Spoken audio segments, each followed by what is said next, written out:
시작하는 수가 있어요. 예. 고지혈증이 무엇인가? 라는 것에 대해서 우리가 알잖아요.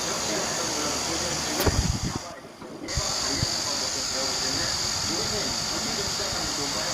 예, 그래서 이제 자꾸 여러분 문제하는데 콜레스테롤만 중요한 게 아니라 중성지방 수치도 굉장히 중요하고 콜레스테롤 중에서도 나의 높은 콜레스테롤 HDL은 얼마인지 LDL은 얼마인지 그걸 또 알아보시는 게 좋습니다. 그래서 이런 종합 관리를 해주셔야 되는데 그래서 이제 이게 여기가 보면 총 콜레스테롤만 가지고 나 너무 높아 양쪽으로 되는 거 아니야. 절대 그러시면 안 되죠.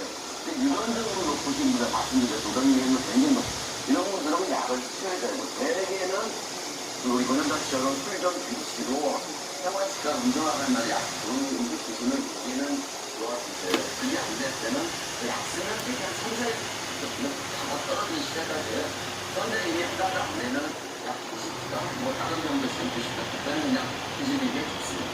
네, 나이비 많은 맞춤법이 또 중요하다 이런 말씀이신데요. 구체적으로 한번 잡고 좋은 원산있는 맞춤 처방전 들어보겠습니다. 고지혈증 맞춤 관리법 첫 번째는요. LDL, 나쁜 지방이었죠. 나쁜 콜레스테롤을 줄이려면요.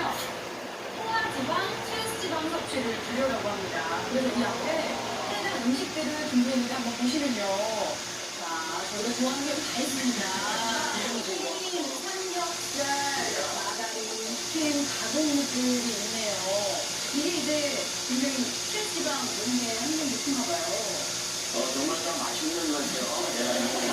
정말 좋아하는 삼겹살부터 해서 튀김, 술안주도 있고 아이들이 좋아하는 햄, 소세지도 다 있는데 포화지방이 지방이 들어가서 콜레스테롤이 올라오지 지방이 들어가서 삼겹살에 지방이 들어가서 몸 안에서 나쁜 콜레스테롤을 변화해서 이거 아주 악습으로 그래서 줄이는 게 좋고 지방 중에 제일 나쁜 게 트랜스지방이라고 여러 번 나오는데 그래서 기름, 쇼트닝, 특히 마가린의 기름이 많거든요.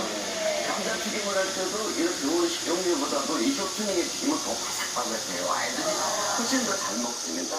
이런 기름을 많이 쓰게 되면은 하루에 2%만 섭취를 올려도 심장병 사망률이 22%가 올랐어요. 그래서 덴마크 같은 나라에서는 한 20년 전부터 나라에서 법으로 모든 식당에서 절대 못 쓰게 했어요. 만약 발견이 되면은 주인을 바로 수갑 쳐서 구속을 했어요. 그래서 지금